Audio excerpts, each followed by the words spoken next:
নমস্কার, আমি রজত শুভ্র মুখোটি এসএসসিএনে আপনাদের সবাইকে স্বাগত। ইস্টবেঙ্গল গ্রাউন্ড থেকে আমার সঙ্গে রয়েছেন প্রবাদ প্রতিম ফুটবলার ভাস্কর গাঙ্গুলি এবং দীপঙ্কর রায়। আর কিছুক্ষণের মধ্যেই শুরু হতে যাচ্ছে হাওড়া হুগলি ওয়ারিয়ার্স বনাম সুন্দরবন অটো এফসির গুরুত্বপূর্ণ খেলা। আজকের ম্যাচের ফলাফল ডিসাইড করবে ফাইনালে এই দুই দলের মধ্যে কোন দল যাবে। ইতিমধ্যেই ফার্স্ট লিগ অফ সেমিফাইনাল হয়েছে, তাতে 4-3 গোলে এক রুদ্ধশ্বাস ম্যাচে জয়লাভ করেছে হাওড়া হুগলি ওয়ারিয়ার্স। দলের 4টি গোলের মধ্যে 3টি গোল করেছে ব্রাজিলিয়ান স্ট্রাইকার পাওলো সিজার এবং অন্য গোলটি করেছেন ইফতিকার খান। অন্যদিকে সুন্দরবনের পক্ষ থেকে দুটো গোল করেছেন রিচমন্ড এবং অন্য একটি গোল করেছেন কিপজেন। তার ফলে বুঝতেই পারছেন 4-3 গোলের অ্যাডভান্টেজ নিয়ে আজকে খেলতে নামছে ব্যারেটোর হাওড়া হুগলি। সেমিফাইনাল থেকে ফাইনালে যাওয়ার জন্য আজকে সুন্দরবনকে অ্যাটলিস্ট 2 গোলের ব্যবধানে জিততে হবে। যদি সুন্দরবন 1 গোলের ব্যবধানে জেতে তাহলে খেলার ফলাফল দাঁড়াচ্ছে 4-4 গোল। সেক্ষেত্রে এক্সট্রা টাইম, এবং এক্সট্রা টাইমে যদি কোনো ফল না বেরোয় তাহলে ফাইনালি টাই ব্রেকার। এর আগের দিন একটা রুদ্ধশ্বাস ম্যাচ হয়েছে, আজকে ম্যাচে কি হতে পারে এই নিয়ে আমরা আলোচনা করব। প্রথমে আমি ভাস্করদার কাছে যাই। ভাস্করদা, গতকাল প্রথম ম্যাচের যা টিম ছিল মোটামুটি সেই টিম নিয়েই দুদল আজ খেলতে নামছে। আপনার কাছে আমার প্রথম প্রশ্ন, আজকের ম্যাচে যেহেতু 4-3 গোলের প্রথম ম্যাচে হাওড়া হুগলি জিতেছে সুন্দরবনের বিরুদ্ধে, আজকে হাওড়া হুগলির স্ট্র্যাটেজি কি হবে? প্রথমেই বলি, প্রথম লেগটা যদি মাথায় না আসে হাওড়া হুগলি ওয়ারিয়ার্সের ম্যাচে কী রেজাল্ট হয়েছে, ওদের ভাবতে হবে, নতুন করে ভাবতে হবে, ফ্রেশ ম্যাচ ভাবতে হবে। আমরা 4-3 গোলে এগিয়ে আসি, এটা যদি মাথায় ঢুকে গিয়ে বসে থাকে তাহলে ওদের কাছে ম্যাচটা খুব ডিফিকাল্ট হয়ে যাবে। কারণ সুন্দরবন টিম গত ম্যাচে খুব ভালো খেলেছে, শেষের দিকে যে চাপটা রেখেছিল যে কোনো মুহূর্তে গোল শোধ হয়ে যেতে পারত। দারুণ ম্যাচ দেখেছি আমরা। আজকে আমরা আশা করব হাওড়া হুগলি ওয়ারিয়ার্স এবং সুন্দরবনের ম্যাচটা খুব ভালো হবে, যে দলে জিতুক না কেন।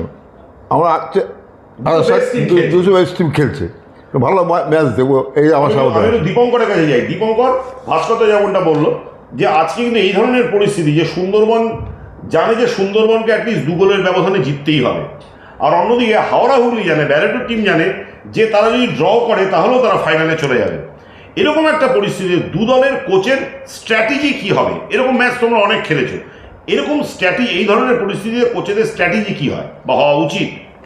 দেখো, সত্যি কথা বলতে ভাস্করদা যেটা বলেছে, যদি হাওড়া হুগলি ওয়ারিয়ার্স যদি ব্যারেটো যদি ড্র করার ম্যাচে নামতে যায়, সেই ম্যাচ কিন্তু বেশিরভাগ ম্যাচই আমরাও খেলেছি, তো আমরা জানি ড্রয়ের ম্যাচ খেলতে গেলে আমরা হেরে যাই। সেই জন্য যেরকম ফ্রেশ ম্যাচ আছে সেরকমভাবেই খেলতে হবে ব্যারেটোকে। আর এদিকে যেহেতু ব্যাতাবের টিম পিছিয়ে আছে 1 গোলে, ওরা তো জান প্রাণ দিয়ে খেলবে, ওদের অ্যাডভান্টেজ বেশি দেখবে যে ওরাই ভালো খেলছে, যেহেতু ওরা 1 গোলে হেরে আছে, ওদের খেলাটা ওদের সুবিধা বেশি। কারণ আমরা জানি ওদের আমাদের কিছু করতেই হবে, এ হচ্ছে ব্যাপার। আর হাওড়া হুগলি ব্যারেটোর টিম কি, আমরা প্লেয়ারদের মধ্যে অনেকের ইস্যু হয়ে যেতে পারে যে আমরা যে আমরা 1 গোলে জিতছি, ওই জিনিসটাই বেশিরভাগ টাইমে গিয়ে মার খেয়ে যায়।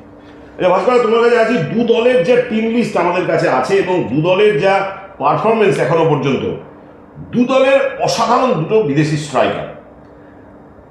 হাওড়া হুগলির পক্ষে পাওলো সিজার ইতিমধ্যেই 11টা গোল করেছে, আগের দিন 3-3টে গোল করেছে। ফার্স্ট লিগ অফ সেমিফাইনালে হ্যাট্রিক সচরাচর দেখা যায় না। অন্যদিকে ঘানার থেকে রিচমন্ড, যে সুন্দরবন টিমে আছে, তারও গোল 11টা, আগের দিন দুটো গোল করেছে। এই দুটো স্ট্রাইকার আজকের ম্যাচে তুমি কাকে এগিয়ে রাখছো? কে বেশি বিপজ্জনক হতে পারে? দুজনের খেলার স্টাইলটা একই রকম। বক্সের মধ্যে ওরা ডেঞ্জার, বক্সের বাইরে একটু বেটার আমার মনে হলো রিচমন্ডকে, কারণ ও একটু ঘুরে ঘুরে খেলে। পাওলো সিজার বেসিক্যালি স্ট্রাইকার, ওর বল ধরা বা ছাড়া রিচমন্ডের অতটা ভালো না। ও গোলের জন্য যায়, গোলের ওত পেতে থাকে। এক্ষেত্রে আমি রিচমন্ডের একটু বেশি নম্বর দেবো এই কারণে যে ও নিচের থেকে নেমে বল নিয়ে যায়।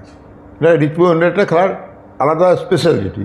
এবং যেটা একটু দীপঙ্কর বলল যে পিছিয়ে পড়ে আছে সুন্দরবন, ওদের অ্যাডভান্টেজ এই কারণে বেশি যে ওদের নাথিং টু লুজ, অ্যাবসলিউটলি। ওদের যা যেটুকু পাবে ওদের উপরি পাওনা, সুপ্রি পাওনার জন্য ওরা অল আউট যাবে।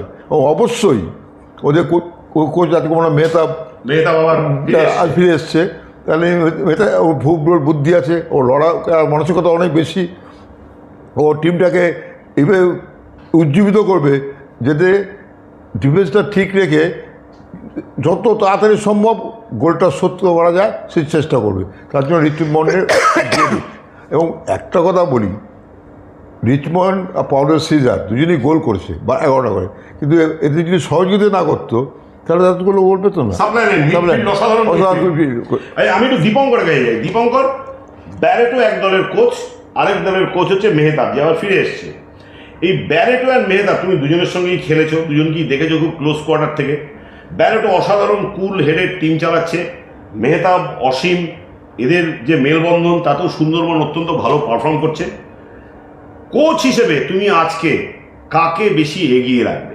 দুজনই তুমি খুব ক্লোজ কোয়ার্টার থেকে দেখো। কোচ হিসেবে ওরা তো যেহেতু বেসিক্যালি এরা দুজনই প্রফেশনালি কোচ খুব কম করেছে, দুজনেরই মানে ফার্স্ট টাইম প্রফেশনালি কোচ হচ্ছে, বুঝতে পারে।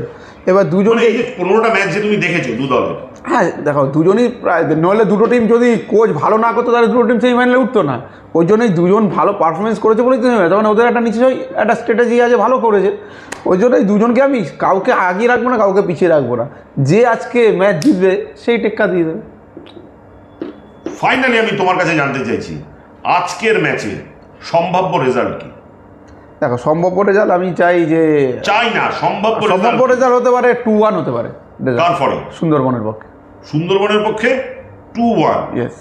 ভাস্কর দার, আজকের ম্যাচের সম্ভাব্য রেজাল্ট, তোমার অভিজ্ঞতা, এতদিন ধরে তুমি খেলেছো, খেলা দেখছো।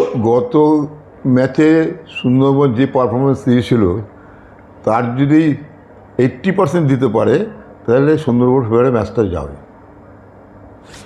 দুই বিশেষজ্ঞ, দুজনই পোরখা ফুটবলার। ভাস্করদার সম্বন্ধে তো বলার নতুন করে কিছু নেই, যে এত বছর ধরে ফুটবল খেলেছে, ফুটবলের সঙ্গে এত বছর জড়িত। দীপঙ্করও আছে। দুজনেই কিন্তু বলছে যে সুন্দরবন যেহেতু এক গোলে পিছিয়ে থেকে আজকে শুরু করছে এবং আজকে তাদের 2 গোলের ব্যবধানে জিততেই হবে, তাদের হারানোর কিছু নেই। Do or die match for them. অন্যদিকে ব্যারেটোর টিমের সামহাও যেহেতু ম্যাচ এগিয়েছে, তাদের মধ্যে একটা ড্রয়ের মানসিকতা থাকলেও থাকতে পারে, সেটা কিন্তু একটা কমপ্লেসেন্সি ক্রিয়েট করতে পারে ফুটবলারদের মধ্যে। এটা ব্যারেটোর দলের একটা ডিবাকল, ব্যারেটোর দলের একটা অন্তরায় হতে পারে। তার জন্য দুজনই মনে করছেন যে আজকের ম্যাচে অ্যাডভান্টেজ সুন্দরবন। সুন্দরবন কি আদৌ 2 গোলের ব্যবধানে জিততে পারবে, নাকি ম্যাচের ফলাফল অন্যরকম হবে? একটা কথা এখানে বলি, মাঠটা হচ্ছে আউটস্ট্যান্ডিং মাঠ, ইস্টবেঙ্গল মাঠটা। এই ম্যাচে যদি ভালো খেলতে না পারে, তা যদি পক্ষে প্লেয়ার হয় তাহলে আমাদের দুর্ভাগ্য। এবং সুন্দরবন এই কারণে আমি দীপকের অ্যাডভান্টেজ এই জন্য বেশি রাখছি, এই মাঠে সুন্দরবনের প্লেয়াররা ম্যাক্সিমাম খেলেছে, যারা কলকাতা লিগে খেলেছে।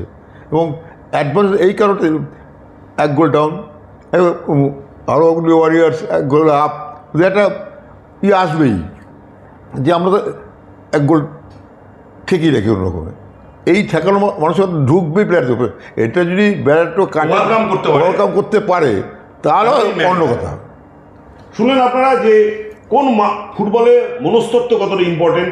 এই মনস্তত্ত্ব থেকে যে আমরা মধ্যে একটা কমপ্লেসেন্সি চলে এসছে, সেটা থেকে ব্যারেটো টিমকে বার করতে পারবে কিনা। অন্যদিকে খোঁচা খাওয়া বাঘের মতো অবস্থা সুন্দরবন রয়্যাল বেঙ্গল টাইগার্সদের। তার ফলে শেষ হাসি কে হাসে, ফাইনালে কে যাবে তা দেখার জন্য আমাদের চোখ রাখতে হবে জি বাংলা সোনার এবং জি5-এ। Let's enjoy the match.